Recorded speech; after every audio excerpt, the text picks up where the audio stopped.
마태복음 6장 9절부터 13절까지 먼저 제가 읽어드리겠습니다. 하나님의 말씀을 들으십시오.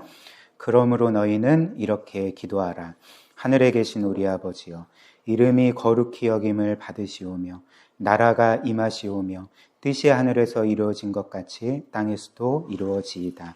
오늘 우리에게 일용할 양식을 주시옵고 우리가 우리에게 죄 지은 자를 사하여 준 것 같이 우리 죄를 사하여 주시옵고 우리를 시험에 들게 하지 마시옵고 다만 악에서 구하시옵소서.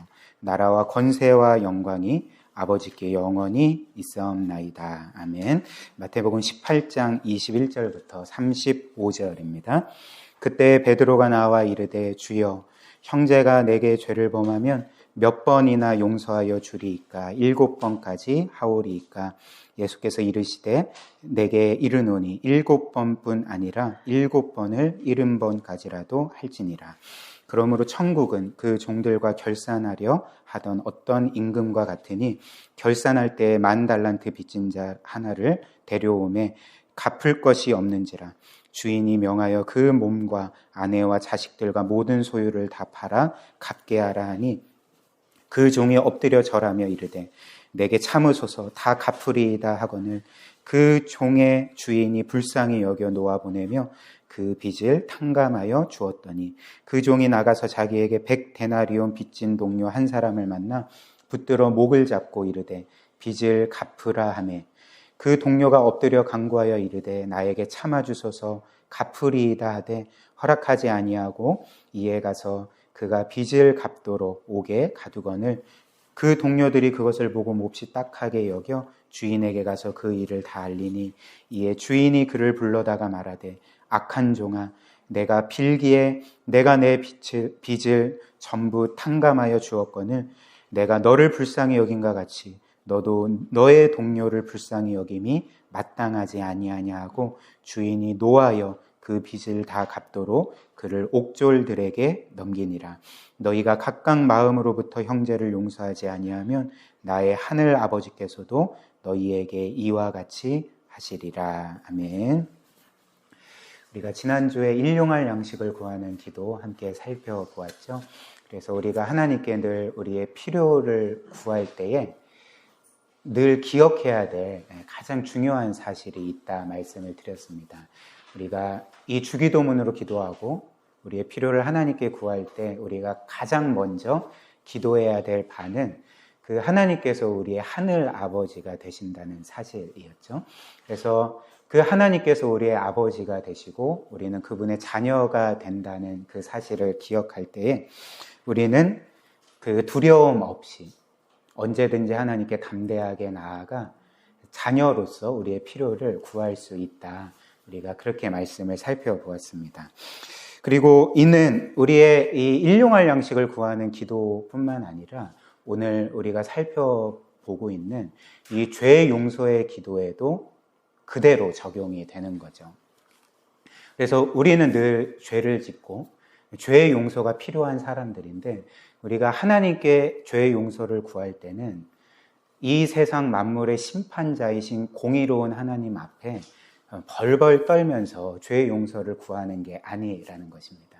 우리는 똑같이 그분이 우리를 지극히 사랑하시는 아버지이시기 때문에 우리가 죄를 범했으나 그러나 뭔가 내가 내쳐지고 하나님이 나를 버리실 것 같은 그 두려움이 아니라 하나님은 여전히 나를 사랑하시고 나를 용서해 주실 거라는 그 확신을 가지고 어떤 면에서는 이것 또한 담대하게 하나님께 죄 용서의 기도를 드릴 수가 있다는 것입니다.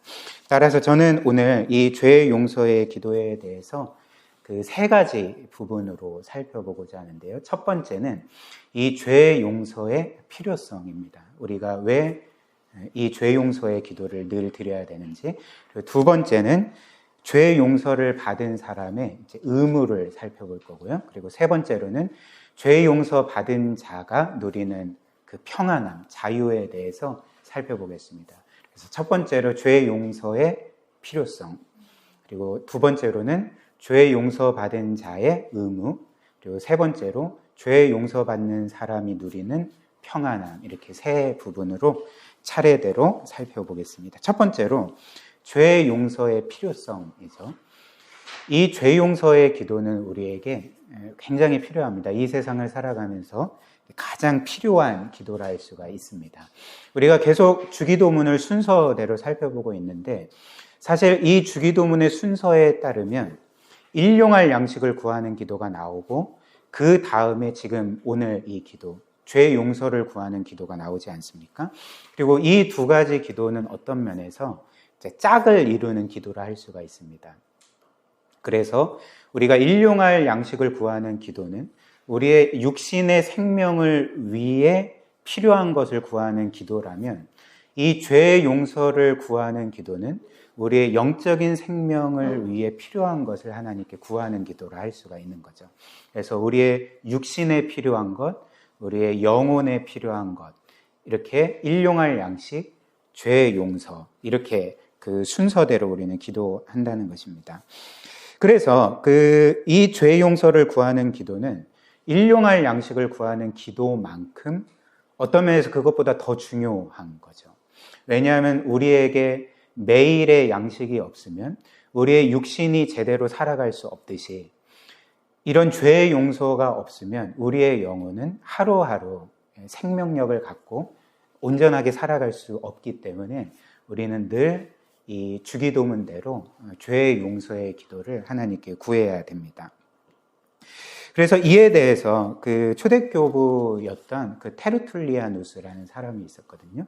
이제 그 교부가 이런 유명한 말을 했습니다. 예전에 한번 들어보셨을 수도 있겠는데, 나는 회개하기 위해서 태어났다. 이런 말을 했습니다. 나는 회개하기 위해서 태어났다. 이는 무슨 말일까요?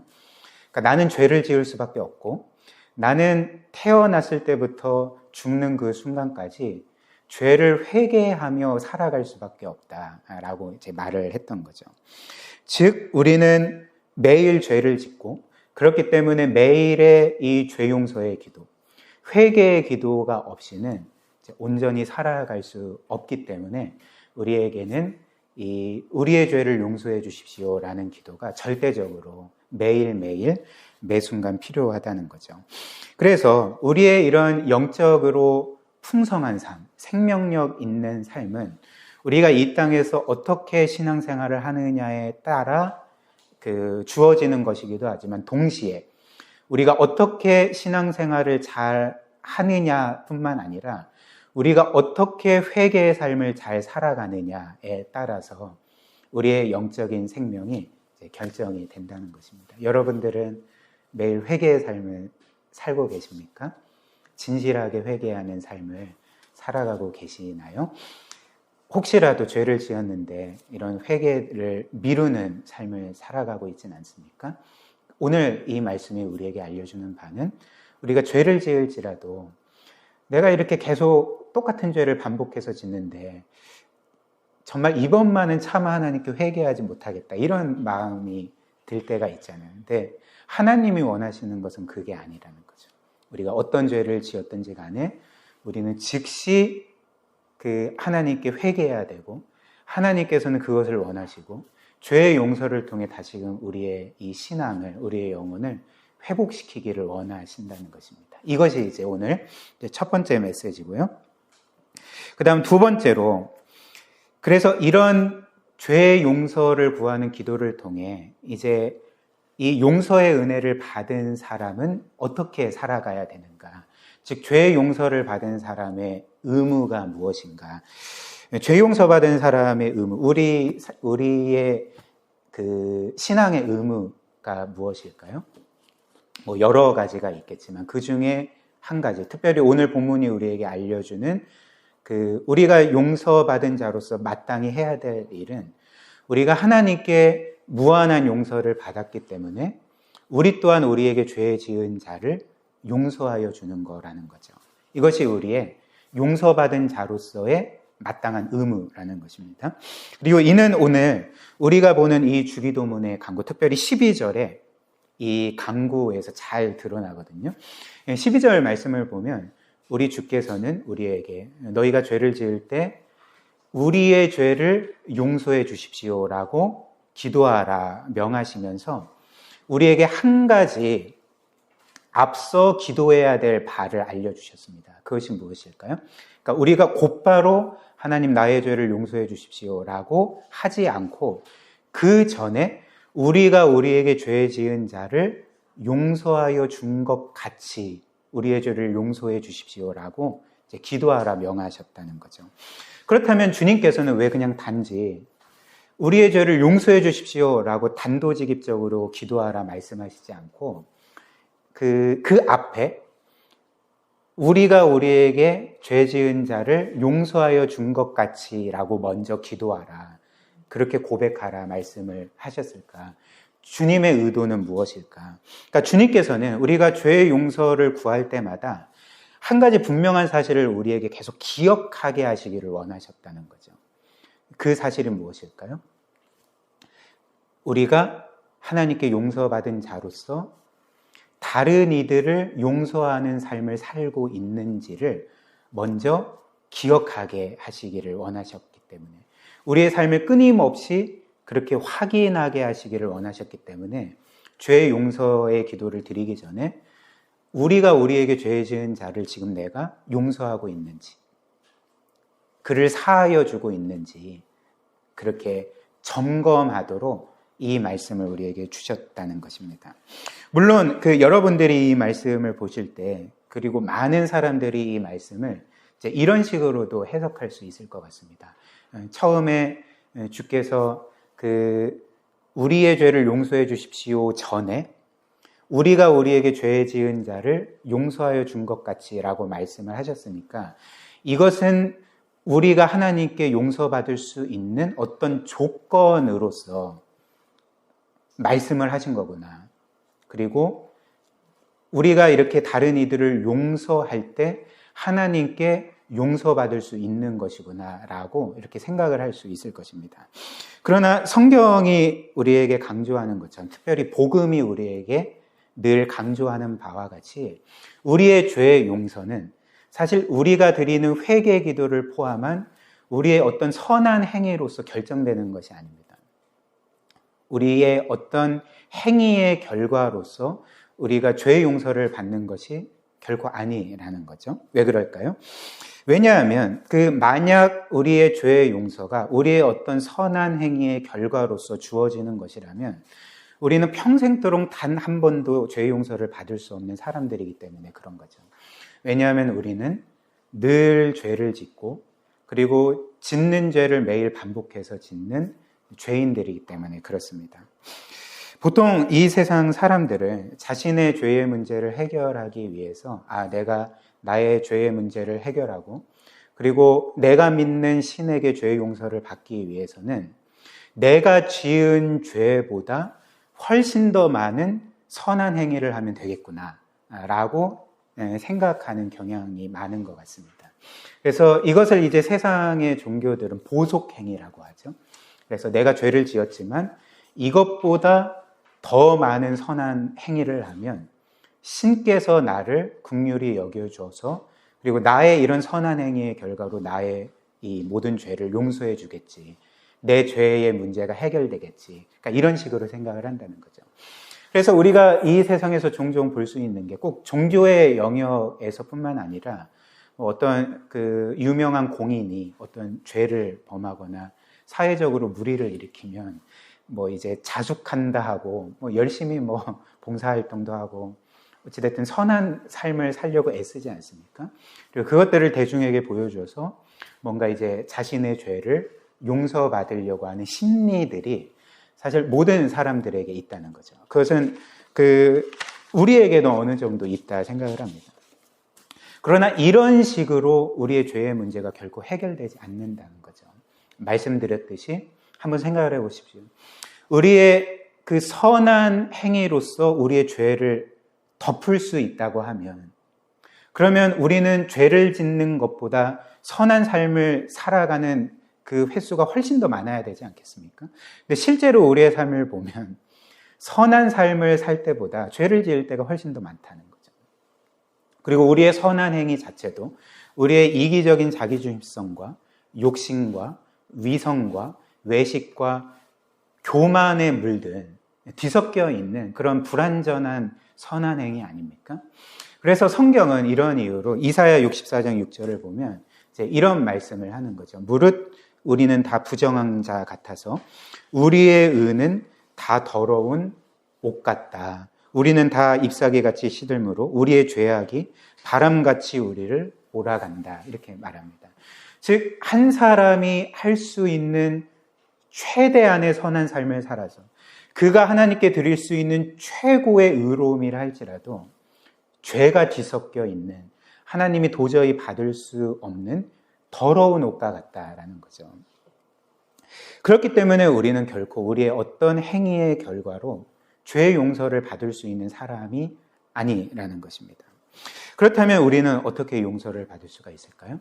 복음이 우리에게 선명하게 가르쳐주는 바와 같이 우리는 우리의 어떤 행위의 결과로 죄의 용서를 받는 것이 아니라 그리스도께서 우리를 위해 행하신 모든 일의 결과로, 우리가 그 모든 일을 믿음으로 받아들이고 그분을 우리의 구원자로 영접할 때 우리는 우리의 모든 죄를 용서받게 된다는 거죠. 즉, 우리는 우리의 자격과 공로가 아니라 오직 하나님의 전적인 은혜로만 죄 용서받고 의롭다 선언받고 하나님의 자녀로 영원히 받아들여지게 된다는 것입니다. 그리고 이 주기도문은 우리가 매주 살펴보는 것처럼 이 기도를 드리는 우리 자신이 이미 이렇게 하나님의 전적인 은혜로 용서받았음을 전제하고 있는 거죠. 이것을 우리가 어떻게 알 수가 있을까요? 왜냐하면 우리가 이 기도를 드릴 때 지금 하나님을 우리의 하늘 아버지로 부르고 있기 때문에 그렇습니다. 우리가 지금 이 기도의 대상이신 하나님을 우리의 하늘 아버지로 부른다는 사실은 우리에게 뭘 알려주겠습니까? 하나님께서 이미 우리의 모든 죄를 용서해 주셨고 우리를 그리스도 안에서 그분의 자녀로 삼아주셨다는 것을 우리에게 알려주는 사실이라는 거죠. 그래서 이 주기도문의 첫 강구, 그 하늘에 계신 우리 아버지여라는 그 고백 자체가 이미 이 주기도문은 용서받은 자가 자녀의 권세를 가지고 하나님께 드리는 기도임을 우리에게 알려준다는 것입니다. 그렇기 때문에 말씀드린 것처럼 오늘 이 12절에 우리가 우리에게 죄 지은 자를 사하여 준 것 같이 우리의 죄를 사하여 주옵소서, 여기에서 우리가 다른 이들을 용서하는 것이 우리가 죄 용서받는 조건이 아니라 이미 그리스도 안에서 우리는 그 죄의 용서를 받았고 그렇기 때문에 우리는 다른 이들을 용서해야 되고, 그리고 우리가 이미 용서받았기 때문에 우리는 당연히 하나님께 우리가 짓는 죄에 대해서 용서를 구할 수 있게 된다는 것입니다. 그렇다면 여기에서 잠시 이제 그 곁길로 빠져서 한 가지 중요한 문제를 다루고 다시금 이 주제로 넘어오려고 하는데요. 여러분들에게는 아마 이런 궁금증이 들지도 모를 것 같습니다. 지금 제가 여러분들에게 그리고 늘 이 강단에서 설교하는 것처럼 우리는 예수 그리스도를 믿음으로 우리의 과거의 죄만 용서받은 것이 아니라 우리의 과거와 현재와 미래의 모든 죄를 용서받은 것 아닙니까? 왜냐하면 그리스도께서 십자가에서 그 모든 죄를 짊어지시고 죽으셨기 때문에, 우리의 모든 죄값을 치르셨기 때문에 사실 우리의 죄의 용서는 과거에만 한정되는 것이 아니라 우리의 현재와 미래 모든 죄가 속하여진 것입니다. 탕감받은 거죠. 그렇다면 우리가 이미 그리스도를 믿을 때 이렇게 모든 죄를 용서받았는데 우리는 왜 죄를 회개해야 되는가? 왜 이 땅을 살면서 우리가 용서받은 죄에 대해서 회개해야 되는가? 이런 의구심이 들 수도 있을 것 같습니다. 이에 대해서 답을 드리자면 그것은 우리가 말씀드렸듯이 그리스도의 영원한 대속으로 우리의 과거와 현재와 미래의 죄를 완전히 영원히 용서받았지만 그럼에도 불구하고 여전히 우리는 시간 속에서 살아가면서 그리스도께서 2000년 전에 끝내신 그 죄를 실제적으로 지으며 살아가기 때문에 그렇습니다. 이 말이 좀 어렵게 다가오실 수도 있을 것 같습니다. 그래서 제가 쉽게 그 예를 들어서 설명을 해드리겠습니다. 제가 그 집에서 자를 갖고 오려고 했는데 깜빡했는데요. 이게 그 30cm 자라고 한번 생각을 해보십시오. 그러면 이 자를 우리의 인생이라고 치고, 뭐 우리가 한 100살까지 산다고 치면 그 100년 길이의 자라고 한번 생각을 해보십시다. 그럼 우리는 태어났을 때부터 어찌됐든 이 100년 길이의 자의 눈금을 따라서 계속적으로 살아가게 되지 않습니까? 그래서 계속 살아가면서 또 죄를 짓고 또 죄를 짓고 또 죄를 짓고 뭐 실패하고 뭐 등등의 삶을 쭉 살아갈 것입니다. 그러면 우리는 사실 현재를 살아가는 가운데 지나온 과거는 알지만 미래는 모르는 거죠. 미래는 알 수가 없지 않겠습니까? 그러나 하나님께서는 사실 영원하신 분이기 때문에 우리의 과거와 현재와 미래를 다 아시고, 그렇기 때문에 그리스도께서 우리의 죄짐 짊어지시고 죽으셨다고 할 때는 우리의 과거의 죄만 짊어지시고 죽으신 것이 아니라 우리의 전 삶을 아시기 때문에 과거와 현재와 미래의 모든 죄를 짊어지시고 죽으신 거죠. 그렇기 때문에 미래는 우리에게 아직 다가오지 않았지만 이미 미래에 지을 우리의 모든 죄도 해결된 거나 마찬가지라는 것입니다. 근데 한번 생각을 해보십시오. 주께서는 지금 이 모든 죄를 해결하셨는데 우리는 현재를 살아가고 있는 거죠. 그리고 아직 미래는 오지 않았고 우리가 계속 미래를 향해 달려갈 때 그리스도께서 이미 해결하신 미래의 죄들을 우리는 시간 속에서 현재를 살아가면서 계속적으로 짓지 않겠습니까? 그런데 이제 이게 뭐가 문제냐면 그리스도께서 이미 해결하신 그 죄를 우리는 시간 속에서 짓고 살아갈 때에 그 죄가 하나님과 우리 사이를 끊어놓을 수는 없지만, 그리고 그 죄가 우리를 향한 하나님의 사랑을 조금도 변경시킬 수 없고 우리의 구원을 취소할 수 없지만, 우리가 그렇게 죄를 지을 때에 우리와 하나님과의 관계가 일시적으로 영향을 받게 된다는 것입니다. 즉, 그 죄는 우리로 하여금 우리를 하나님께로부터 멀어지게 만들고, 그리고 하나님의 사랑을 경험하지 못하게 만들고, 그리고 하나님을 두려운 분으로 여기게 만든다는 거죠. 그러니까 일시적으로 하나님과 우리 사이의 이런 영적인 관계가 깨트려지게 된다는 것입니다. 우리의 죄로 인해서요. 그래서 예를 들면 이 세상 모든 부모들은 정상적인 부모라면 자녀를 지극히 사랑하죠.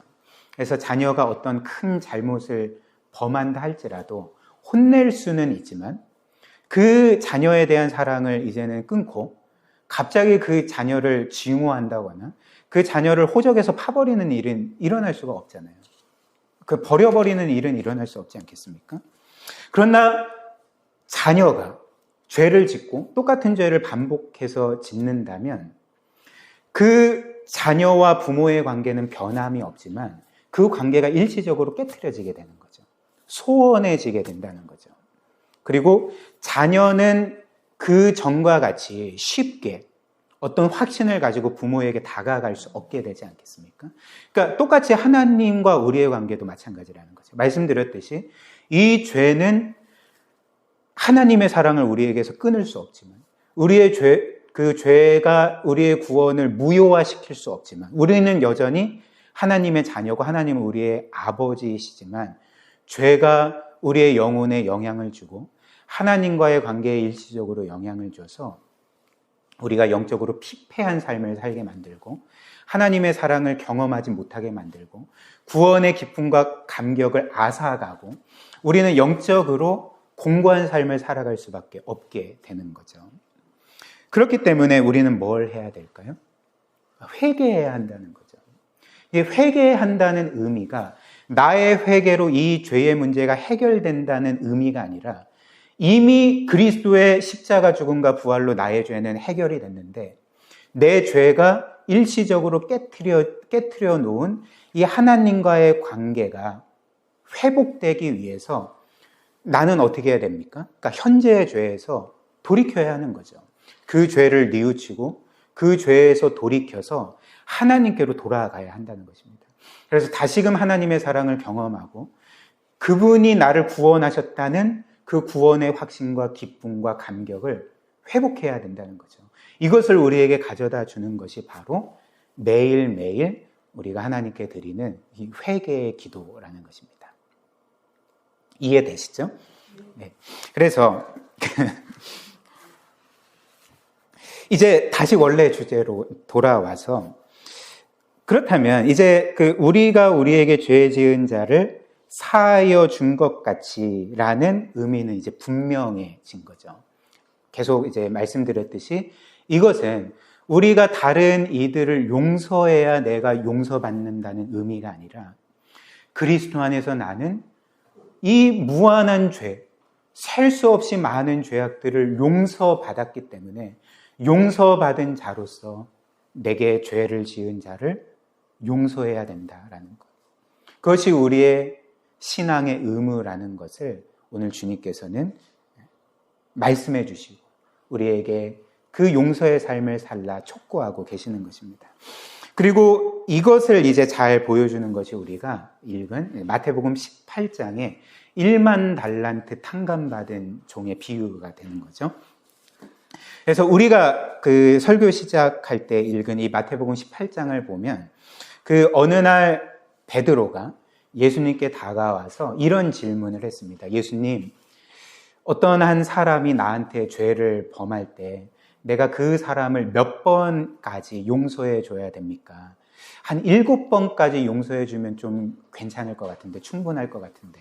사실 우리가 7번도 굉장한 호의와 자비를 베풀어 주는 것 아닙니까? 여러분들은 한 사람이 계속해서 죄를 범하고 여러분들에게 해를 가하는데 몇 번까지 용서해 주십니까?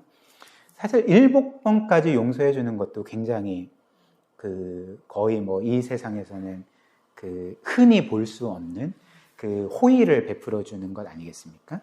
그래서 어찌됐든 이렇게 여쭤봤는데 이에 대해서 예수님께서 뭐라고 답하셨냐면 7번뿐만이 아니라 7번의 70번까지라도 용서해야 된다라고 답을 주셨던 거죠. 근데 이 주님의 말씀은 그래, 그렇다면 7번의 70번이니까 490번까지 용서하고 그리고 그 이후로는 그 사람을 살리든지 죽이든지 그거는 내 마음대로 하면 되는구나. 이제 이런 말씀이 아니겠죠. 성경에서 이 7이라는 것은 완전수입니다. 그래서 7번의 70번이라는 것은 490번까지 용서하라는 말씀이 아니라 끝까지 용서하라는 거죠.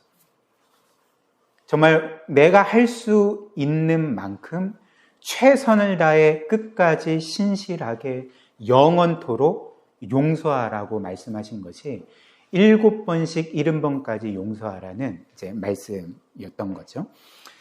어떤 면에서는 우리가 받아들이기 힘든, 그리고 세상 사람들에게는 말도 안 되는 이야기로 들릴 그 말씀을 주님께서 답으로 주셨던 것입니다.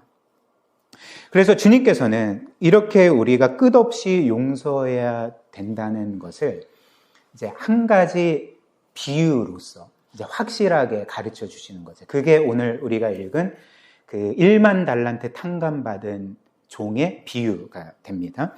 그래서 이 비유의 내용은 이렇습니다. 어떤 나라의 한 종이 그 나라를 다스리는 왕에게 1만 달란트의 빚을 졌던 거죠. 그래서 우리는 1만 달란트가 우리의 화폐 단위가 아니기 때문에 이게 어느 정도 액수인지 감이 잘 오지 않겠지만 당시 이 1달란트는 6,000데나리온이었거든요. 근데 이 데나리온이라는 단위는 1데나리온이 당시로 치면 하루 노동자가 일해서 버는 하루 일당이 1데나리온이었습니다. 그러니까 지금으로 치면 그냥 한 10만 원 정도 치면 거의 이제 맞는 액수였던 거죠. 근데 이 1달란트가 6,000데나리온, 즉 6,000일의 급여인 거죠.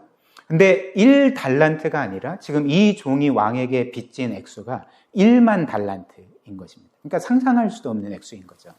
그래서 계산을 해보면 이 1만 달란트는 우리나라 돈으로 치면 한 6조 원 정도 되는 빚을 그 임금에게, 왕에게 지었던 것입니다.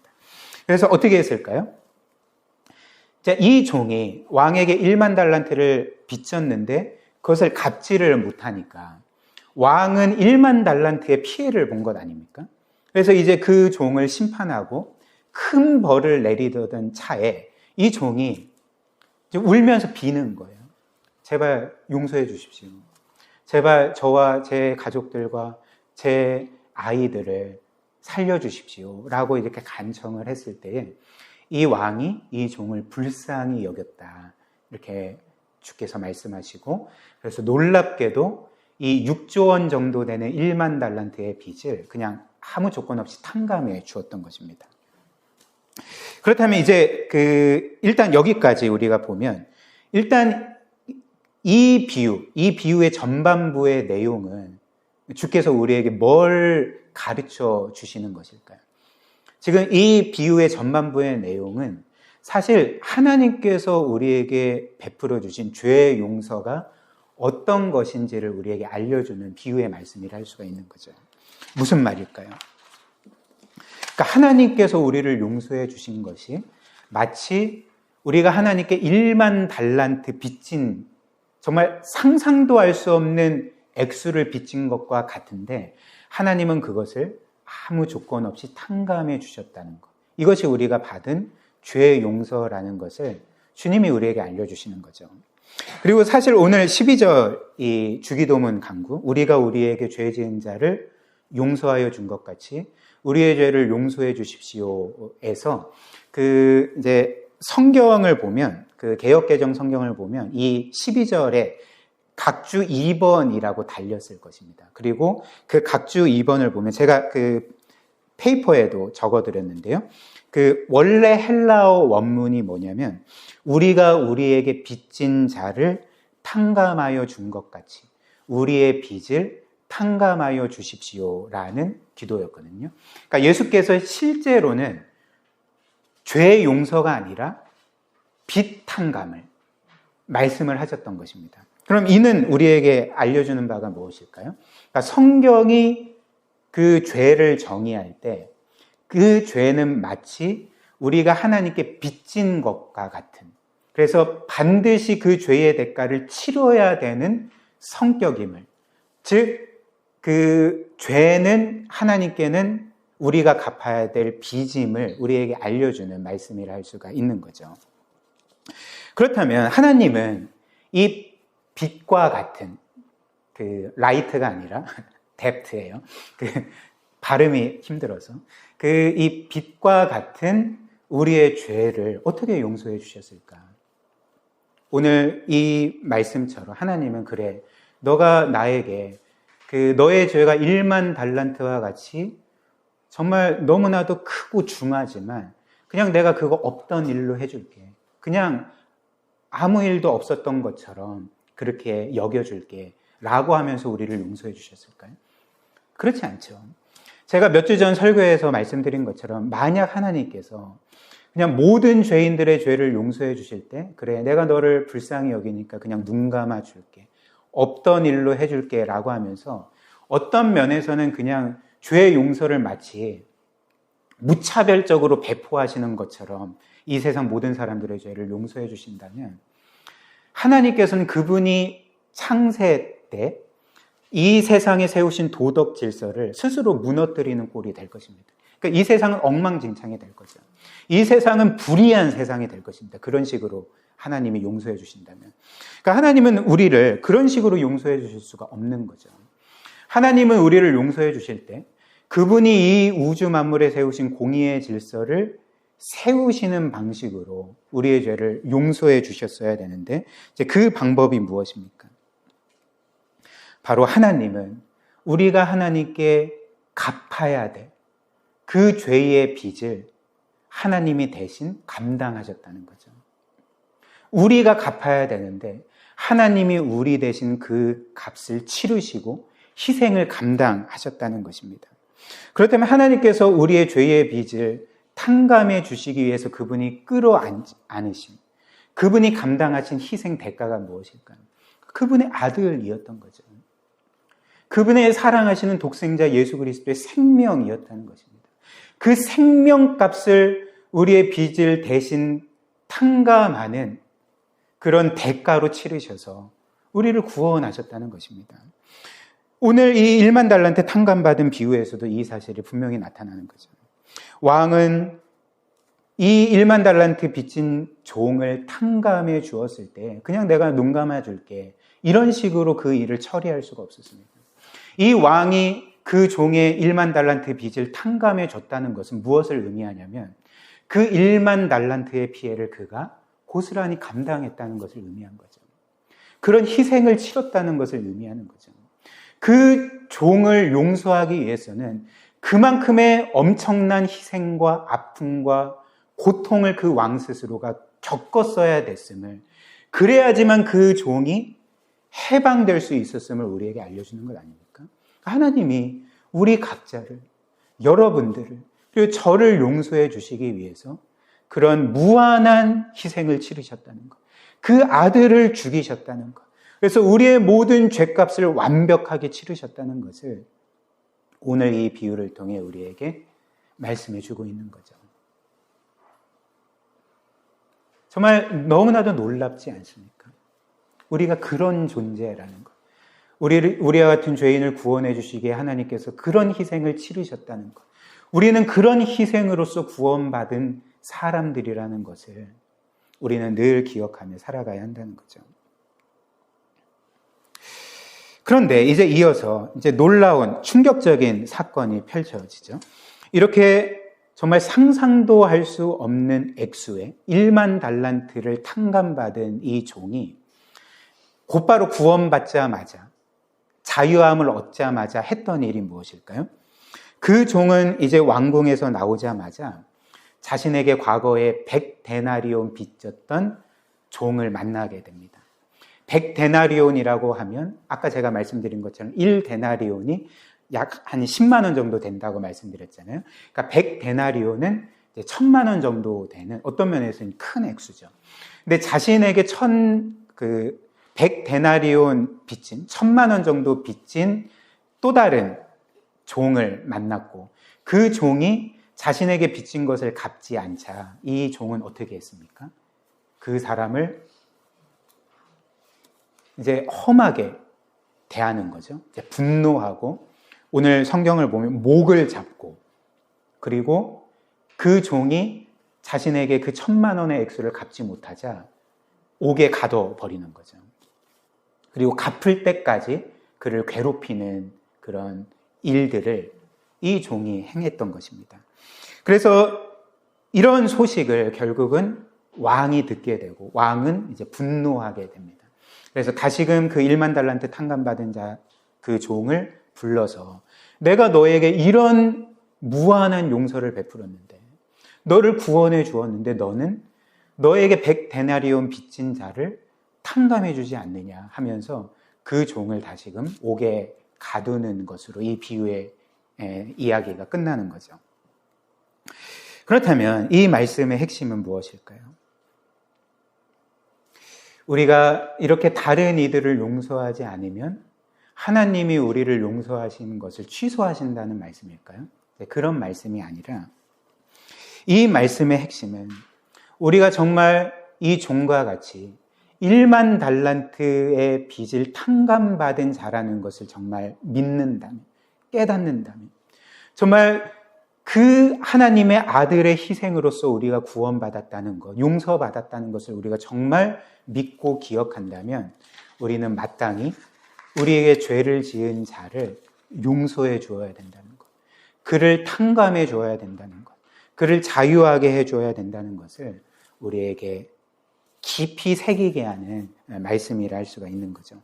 그래서 이런 이유로 성경은 계속 우리에게 용서를 명하고요, 그 용서를 명하는 근거 자체를 그리스도께서 우리를 용서해 주었기 때문에 너희도 마땅히 사람들을 용서해 줘야 된다, 이렇게 우리에게 계속 명하는 거죠. 한번 보십시오. 에베소서 4장 32절입니다.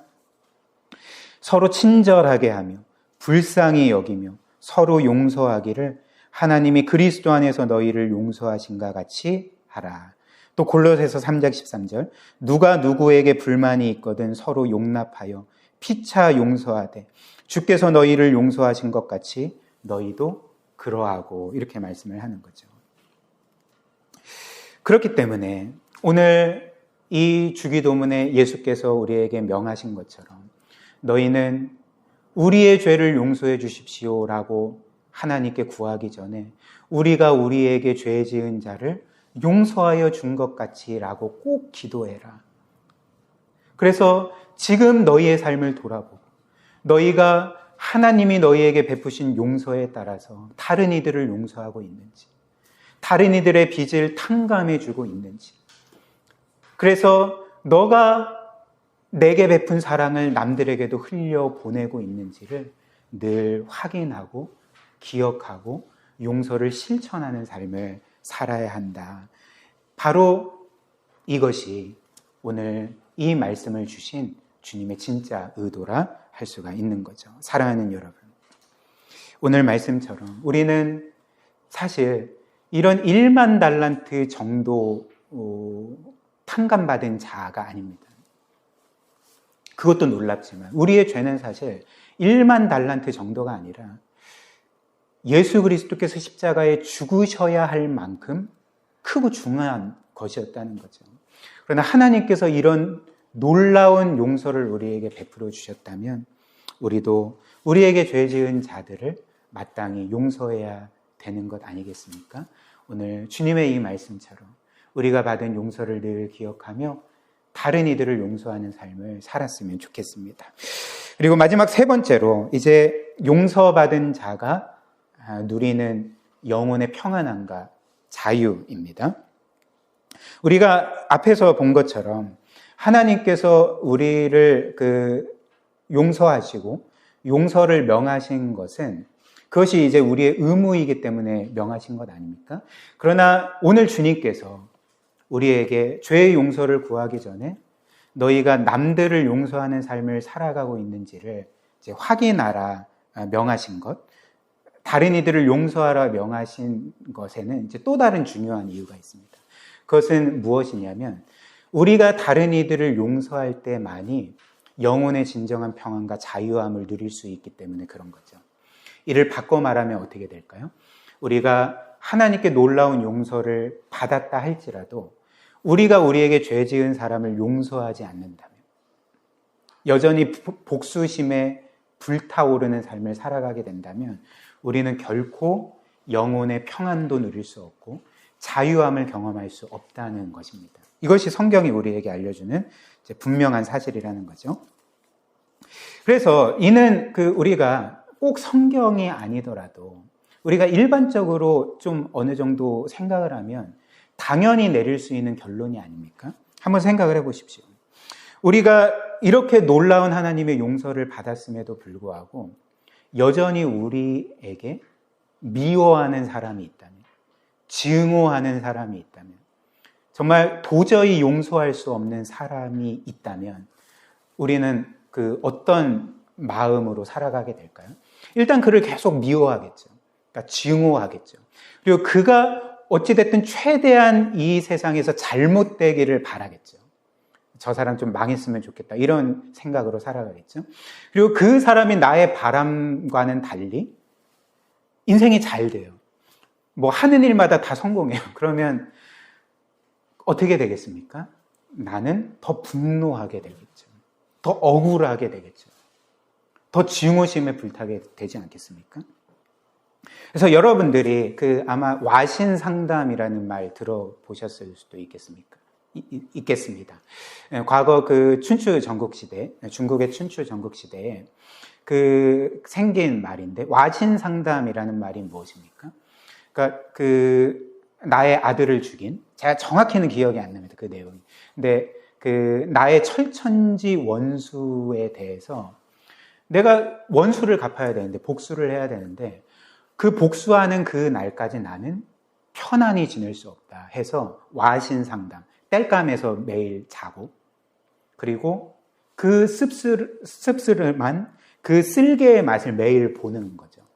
그래서 어떤 결단을 계속 하는 것입니까? 나는 저 사람에게 복수하지 전까지는 내 마음에는 쉼이 없다. 나는 그 늘 분노에 찬 마음으로 복수의 칼을 갈겠다. 그러니까 이런 마음으로 그렇게 복수를 꿈꾸는 것이 와신상담이라는 말 아니겠습니까? 그러니까 이런 마음이 지속되면 그가 과거에 놀라운 하나님의 사랑을 경험했어도 정말 무한한 용서를 경험한 사람이라 할지라도 그의 마음에는 결코 구원의 기쁨과 감격이 있을 수가 없고 그의 영혼은 진정한 평안과 안식과 자유함을 누릴 수 없고 도리어 계속적으로 증오심과 복수심과 억울함과 이런 그 심령 가운데 우리는 속박된 삶을 살아갈 수밖에 없다는 거죠. 즉 영혼의 자유함을 잃게 된다는 것입니다. 오늘 이 1만 달란트 탕감받은 종을 한번 보십시오. 이 사람은 어떤 면에서 놀라운 구원을 경험했습니다.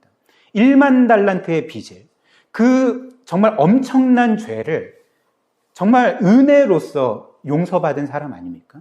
그렇다면 이 1만 달란트 탕감받은 종이 그렇게 탕감받고 왕궁에서 나왔을 때 그의 반응은 어떠해야 되겠습니까?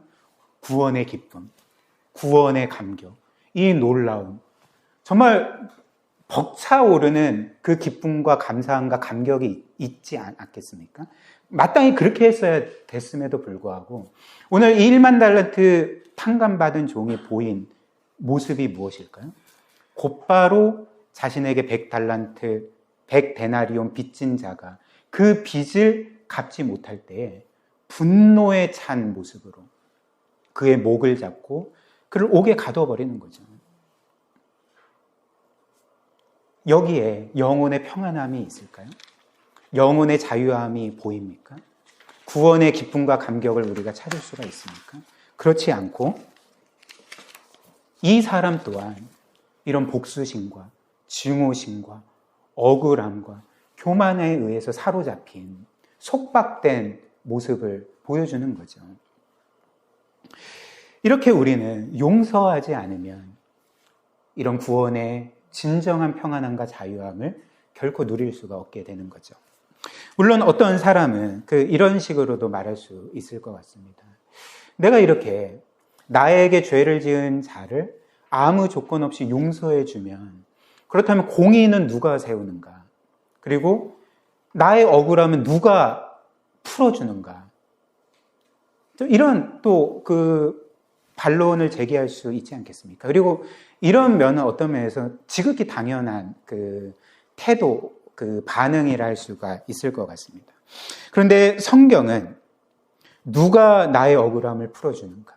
누가 공의를 세우는가라는 우리의 어떤 면에서는 당연한 질문에 하나님께서는 이렇게 답하시는 거죠. 원수 갚는 것이 너에게 있는 것이 아니라 나에게 있다라고 말씀을 하십니다. 너가 할 일은 나의 무한한 사랑을 받은 자로서 용서하는 일이고 원수 갚는 일, 그리고 복수하고 또 공의를 세우는 일은 너의 일이 아니라 나의 일이다. 내가 공의를 세울 거다라고 우리에게 말씀해 주고 있는 거죠. 사실 여러분들도 여러분들에게 원수가 있는지 없는지는 제가 잘 모르겠지만 과거에 소소한 복수부터 큰 복수에 이르기까지 어쨌든 뭔가 복수를 해보신 적이 있으실 것 같습니다. 근데 한번 생각을 해보십시오. 우리를 포함해서 이 세상 사람들이 각자 스스로가 복수를 행하려고 할 때, 그래서 내가 어떤 복수를 해서 공의를 세우려고 할 때 우리의 복수를 통해서 공의가 잘 세워지던가요? 공의가 완전히 이루어지던가요? 그렇지 않습니다. 우리는 사실 우리가 한 대 맞으면 한 대로 충분하지 않고 10대 정도는 때려줘야지 성이 차는 사람들 아닙니까? 이게 성경에 있는 말인지 아닌지 제가 정확히 기억이 안 나는데 그런 것 같아요. 이에는 이, 눈에는 눈, 이런 말 들어보신 적 있잖아요.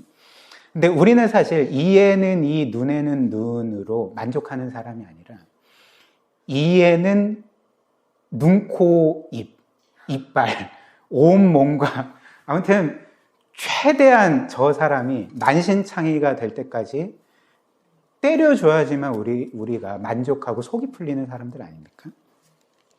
그렇기 때문에 사실 우리는 뭔가 원수를 갖고 사적인 복수를 해서 공의를 세울 수 있는 사람들이 아닙니다. 우리는 도리어 사적인 복수를 하고 원수를 갚는 그 일 가운데 우리 자체가 공의롭지 못하기 때문에 또 다른 죄를 짓기가 쉽고, 그리고 또 원수 갚는 일에 실패한다면 우리는 또다시 분노하고 절망할 수밖에 없는 사람들이라는 거죠. 그러니까 결코 우리는 온전하게 복수할 수 없는 사람들입니다. 따라서 우리가 해야 될 일은 무엇일까요?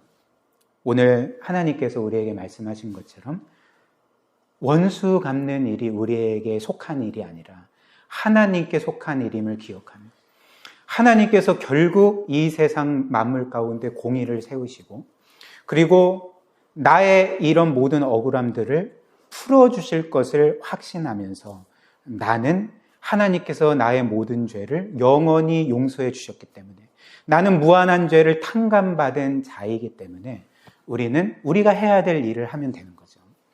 사랑하고 용서하고 품어주고 끝까지 기다려주고, 그리고 나에게 해를 가하는 자라 할지라도 선의를 가지고 대해주는, 주께서 이 땅을 사셨을 때 우리에게 보여주신 삶을 우리 또한 불완전하지만 살아가야 한다는 것입니다. 이럴 때에 우리는 구원의 기쁨과 감격뿐만 아니라 영혼의 진정한 평안과 자유함을 누릴 수 있게 되는 거죠. 그리고 마지막으로 이를 가장 잘 보여주는 성경의 인물이 다윗입니다. 여러분들이 잘 아시다시피 다윗에게는 일생일대 끔찍한 원수가 있었습니다. 사울 왕이었죠. 그래서 사울 왕은 이 다윗을 시기하고 질투해서, 다윗은 사울에게 잘못한 것이 아무것도 없었음에도 불구하고 자신의 군대를 총동원해서 이 다윗을 죽여버리려고 했던 거죠. 그런데 다윗은 어떻게 했을까요? 그러니까 사울에게 충분히 복수할 수도 있었지만, 그리고 때로는 언젠가는 그 광야의 한 동굴에서 사실 사울을 죽일 수도 있었지만 다윗은 그렇게 하지 않았습니다. 도리어 자신을 해하는 사울을 끝없이 사랑하려고 애썼고 용서했고, 그리고 원수 갚는 일이 자기에게 속한 것이 아니라 하나님께 속한 것을 믿고 확신하면서 어찌됐든 끊임없이 사울을 품어주려고 용서해 주려고 애썼던 것입니다. 그렇다면 성경에서 나타나는 사울과 다윗 중에 누가 영혼의 평안함을 경험했을까요? 그러니까 사울이 아니라 다윗이었던 것입니다. 쫓는 자가 영혼의 평안함을 누렸던 것이 아니라 쫓기는 자가 영혼의 평안함을 누렸던 거죠. 한번 생각을 해보십시오. 다윗이 지은 모든 시편에서 다윗은 오히려 하나님을 찬양하고 있습니다. 구원의 하나님을 높이고 있고, 그리고 영혼의 그 평안함과 자유함 가운데 늘 어떤 면에서 영적인 그 풍성한 생명력을 갖고 살아가지 않았습니까? 반면 사울은 어떻게 했을까요? 다윗에 대한 미움과 증오와 시기와 질투와 열등감과 그리고 불안한 가운데 늘 속박된 채 안절부절 못하면서 영혼이 피폐해져 가지 않았겠습니까? 그렇다면 다윗은 어떻게 그렇게 평안할 수가 있었을까요? 말씀드렸듯이 용서했기 때문에, 원수 갚는 일을 하나님께 맡겼기 때문에 그는 당연히 자신 안에도 있었던 사울에 대한 증오심과 복수심과 억울함과 그리고 절망들을 물리칠 수가 있었고 늘 하나님과 동행할 수 있었던 것입니다. 사랑하는 여러분, 이것이 바로 우리가 용서해야 될 이유인 것이죠.